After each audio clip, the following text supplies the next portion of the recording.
Olá, meu nome é Davi Adler e junto com José Reinaldo, nós criamos a calculadora com interface usando o Python. Eu vou explicar sobre a parte da interface gráfica e depois ele vai explicar sobre a parte lógica da calculadora. Então, vamos lá. Primeiro, essa calculadora ela usa o TakeInter, que é para criar a interface gráfica. Então aqui, nessa parte, nós criamos a janela com essa função e damos o nome da calculadora, o tamanho dela, que é em pixels, e a cor do fundo. Depois de criar essa parte da calculadora, a gente vai adicionar as abas dela. Vou mostrar aqui. Pronto, tá aqui a calculadora. A gente cria a janela primeiro, depois a gente vai adicionando as abas dela, que são essa parte daqui, ó, que são as diferentes funções que a calculadora tem. Na parte da calculadora, nós temos uma tela para mostrar os valores e o resultado, usando um label que mostra uma string var, que é atualizada conforme o usuário clica nos botões. E logo aqui embaixo, ele vai ter um frame para o teclado, que é organizado em uma grade de 5 por 4. Cada botão da calculadora é criado dinamicamente, com texto com números, operações e funções, como limpar, que é o C, e calcular, que é igual. Os botões têm cores diferentes para destacar operações e números, e são configurados para expandir e preencher o espaço da grade, o que torna a aplicação responsiva. Quando o usuário clica em um botão, ele chama funções que atualizam o texto na tela ou executam um código, ou seja, quando clica aqui, vai para 2 aqui. Se eu clicar em C, por exemplo, vai para uma função que vai limpar esse texto daqui. E na aba de conversão, ela apresenta uma interface com combo boxes para selecionar o tipo de unidade, a unidade de origem e destino, e um campo para um valor e um botão para converter. As opções são atualizadas dinamicamente conforme o tipo escolhido e o resultado é exibido logo abaixo. Se eu colocar aqui, dá resultado aqui num texto. Já na aba de IMC, que é essa aqui, ela possui campos para entrada de peso e altura e um botão para calcular e um label que mostra a classificação do IMC. Ou seja, vou colocar aqui um peso,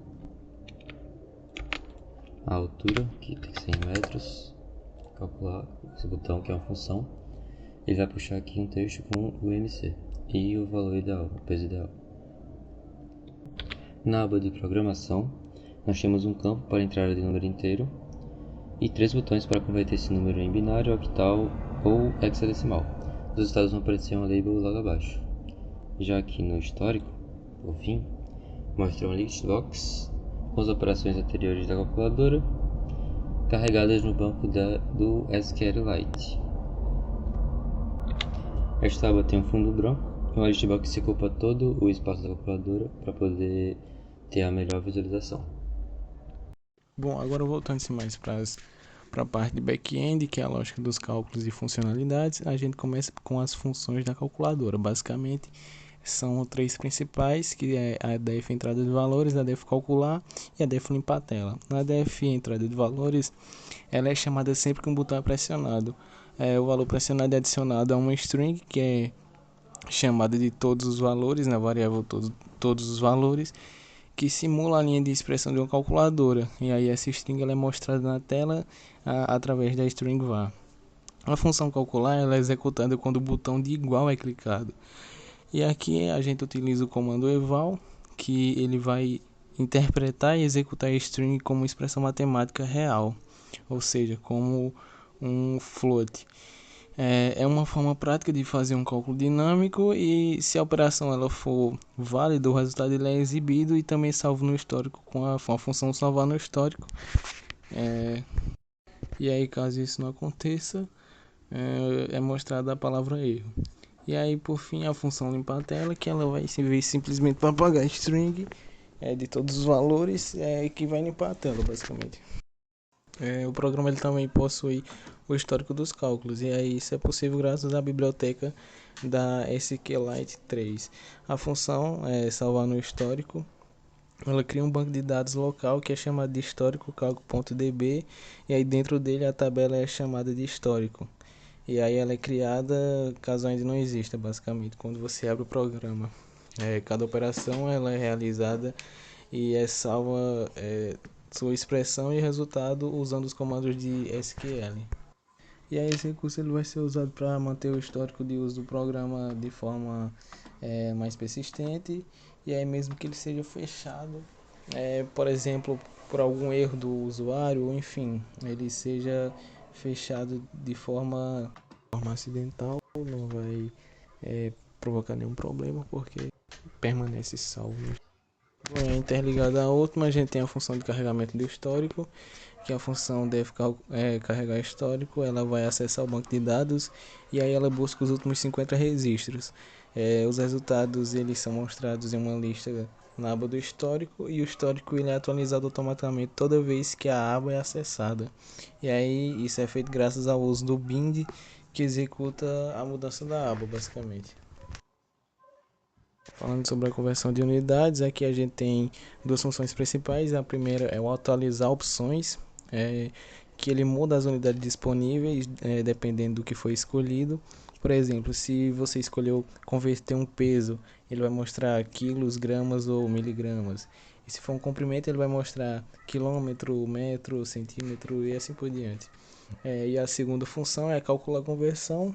Ela pega o valor inserido pelo usuário e ver qual unidade ele quer que seja convertida aquele valor, para qual outra unidade. E aí ele faz a conta usando os fatores de conversão, que basicamente são as fórmulas contidas no código. E aí, se tudo der certo, mostra um resultado com até 4 casas que vão ser significativas. E aí, se der erro, mostra a mensagem de erro avisando.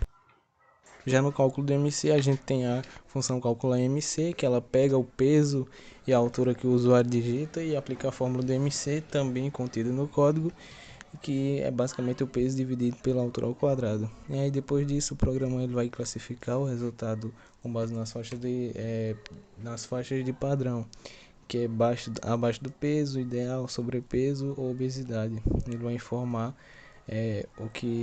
qual é a situação do usuário. E aí, se o usuário ele deixar algum campo em branco ou digitar algo errado, vai aparecer uma mensagem de erro. Bom, agora falando sobre a parte mais final do código, a gente vai ter aqui a explicação da aba de conversão de programação, que ela basicamente vai transformar um número decimal para binário, octal ou hexadecimal, dependendo da escolha do usuário. O que é usado aqui, toda a lógica por trás vai estar na função converter programação, que aí quando o usuário digita um número e escolhe o tipo de conversão, o programa primeiramente converte o valor para inteiro, e aí ele usa a função do Python referente ao que o usuário quer que seja convertido, ou seja, bin para binário, oct para octal ou hex para hexadecimal, e aí por fim ele vai exibir o resultado. E aí, se o usuário digitar algo inválido, o programa mostra uma mensagem de erro e isso vai evitar travamentos.